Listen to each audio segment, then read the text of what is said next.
All right, welcome back, or welcome to the 1962 Triumph TR4 Restoration video series. And today, Elin's working on a 69 TR6 engine over there.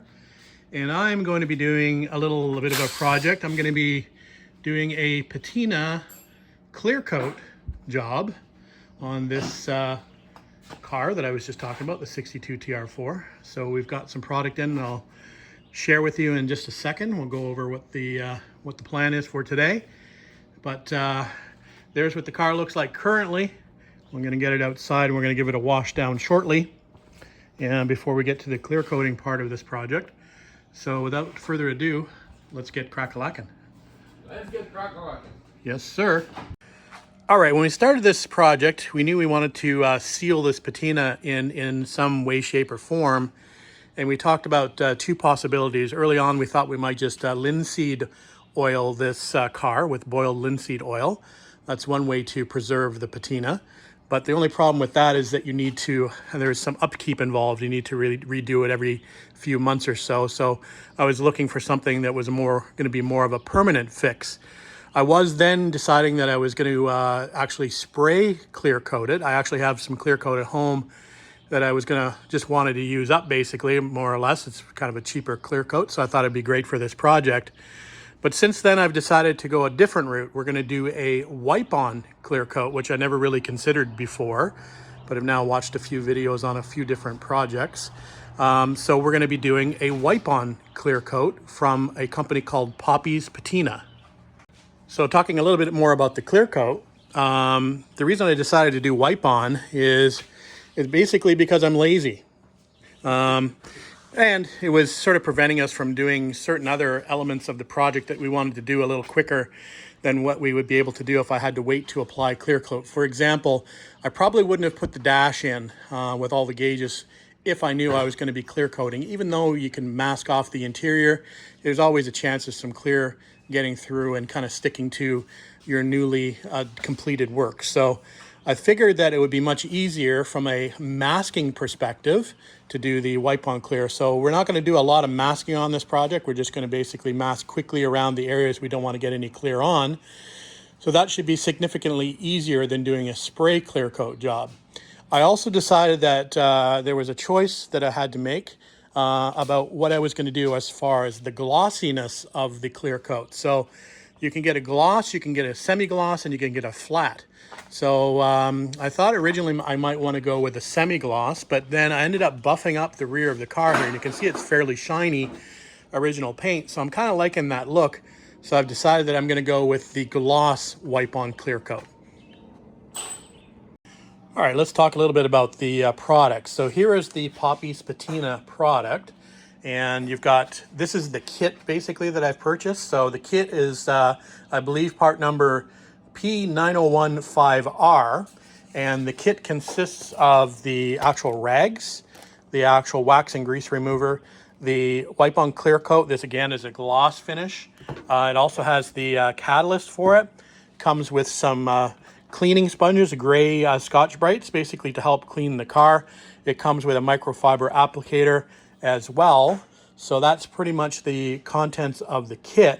It also comes with some instructions that I can follow fairly closely. I have watched a few videos online already, and I'm pretty comfortable with the application of this, but we'll see how it goes. Quite like the wax seal on the instructions. So anyway, we're just about to start the process, and by starting the process, that means we're going to wash the car thoroughly. So I'm going to do a couple of different rounds of washing it. So I actually have a surface cleaner here that I'm going to probably, like a degreaser, that I'm probably going to use first as my first round. Then I've got some Dawn Platinum here that's probably going to be my second round. And then we have the wax and grease remover as my third round before we even get to the clear coat.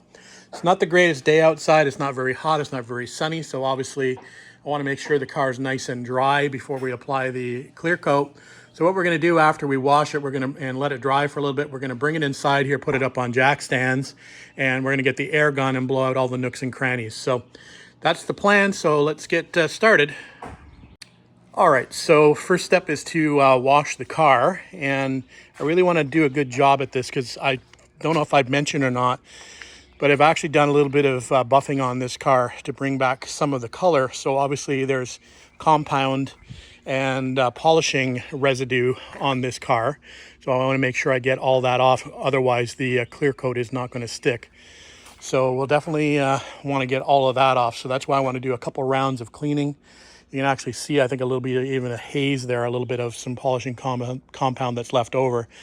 So anyway, that's what we're going to do. Like I mentioned, we're going to probably do 2 to 3 rounds of cleaning this car before we get to the wax and grease remover. So I'm not going to keep you on camera here so you can see me washing the car, but just know that it's being done. All right, we've got the car pulled back into the garage and up on jack stand. So we've washed it twice. So once with the, what's this called again? The surface cleaner. And then with the Dawn detergent. And then we've blow dry, or let it dry outside. Then we've taken compressed air and we've blown out all the nooks and cranny and let it dry some more. So the next step, according to the directions, is to take the wax and grease remover in the kit. And what you do is you wet a cloth. You get 2 cloths, wet one cloth, have one dry cloth. So wipe the grease and wax remover on with one cloth and then immediately remove it with the other clean cloth. So that's what we're gonna do. We'll go around the entire car and do the grease and wax remover, and then we're ready for the next step.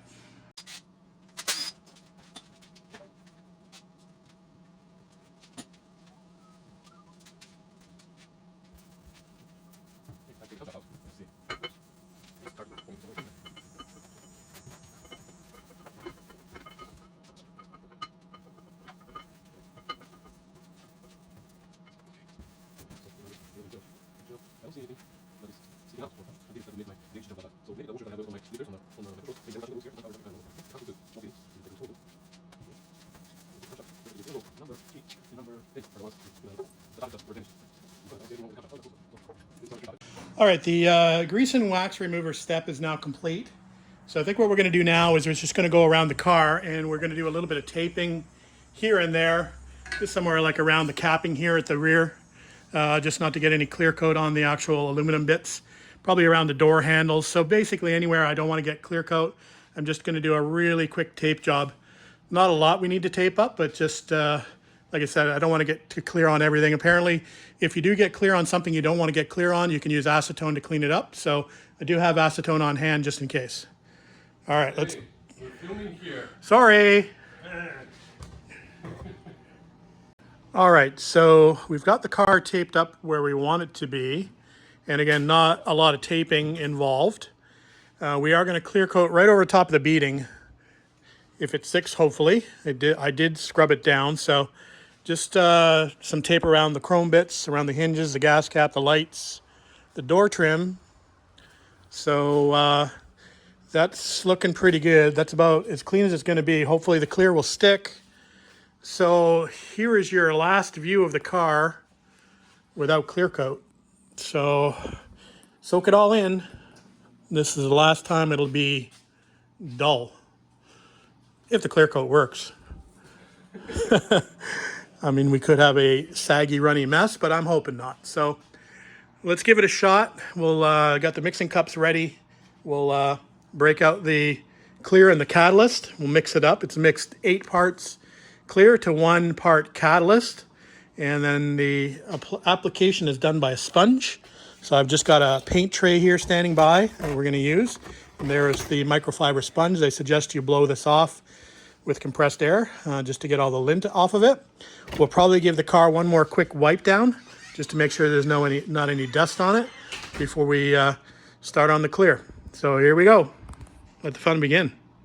All right, the final walk around. It's all wiped down. So this is the before.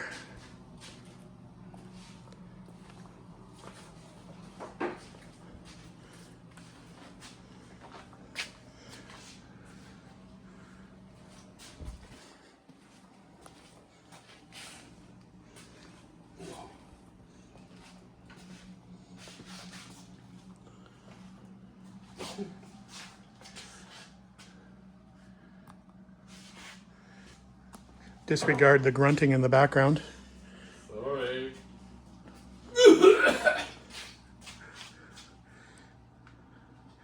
Who put this big beer bottle mark on here? It is a big beer bottle. All right, there you go.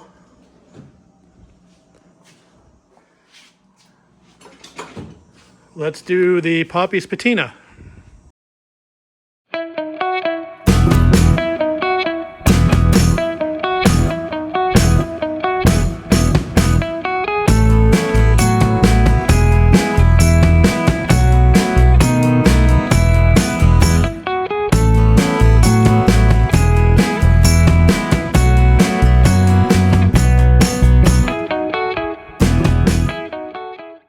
All right, the car is now clear coated, and I guess it went on okay. Hard to say. I guess we'll wait and see how it dries. It's a little dark in the grass, so it's kind of hard to see if we got any major runs. But if we do have any runs, that's just part of it. As far as I know, I think I've got all of the areas covered. So I'm sure the flies are going to enjoy landing on it for a little while. But definitely looking a little shiny, which is good. I kind of wanted a little shine to it. The TR250 stripe is still there.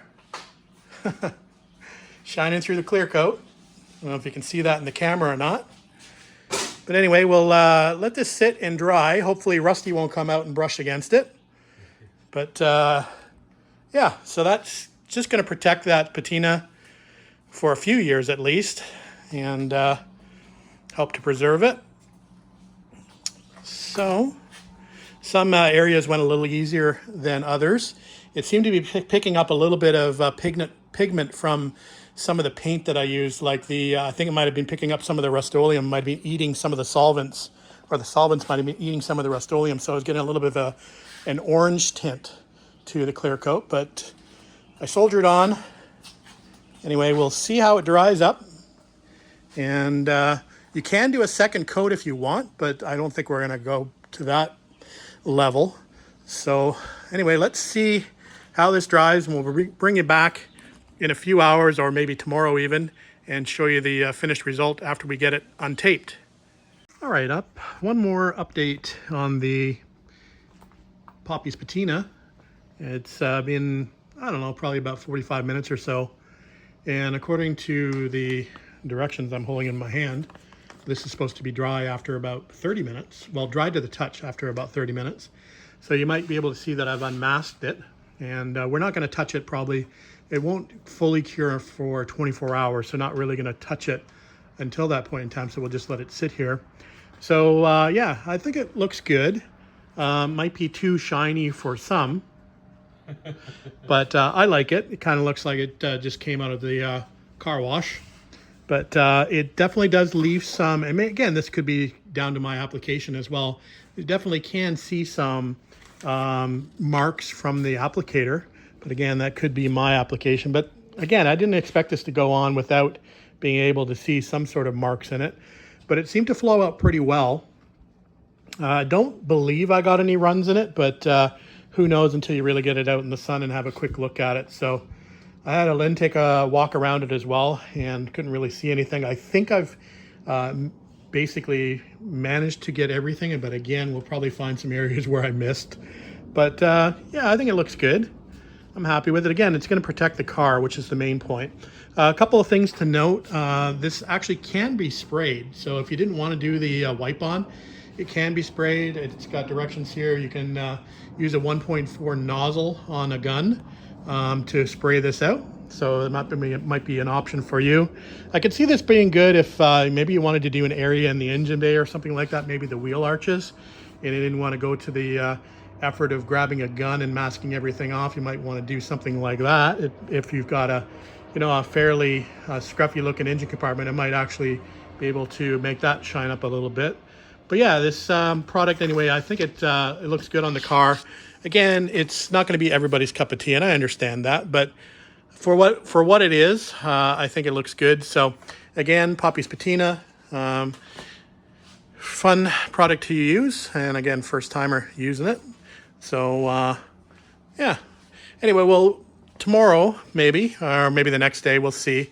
We'll roll it out in the sun, and we'll have a look. We're going to start probably tomorrow. Start putting some of the chrome bits on, like the mirrors, probably the emblems back on, just to get them out of the way, to make it look a bit more like a car. So we'll do that tomorrow maybe, and then we'll bring you back and we'll take you another video, probably on another series, because this is going to be the end of this video. So anyway, that's it for now. Thanks for watching, thanks for commenting, and thanks for subscribing, and we'll see you on the next video.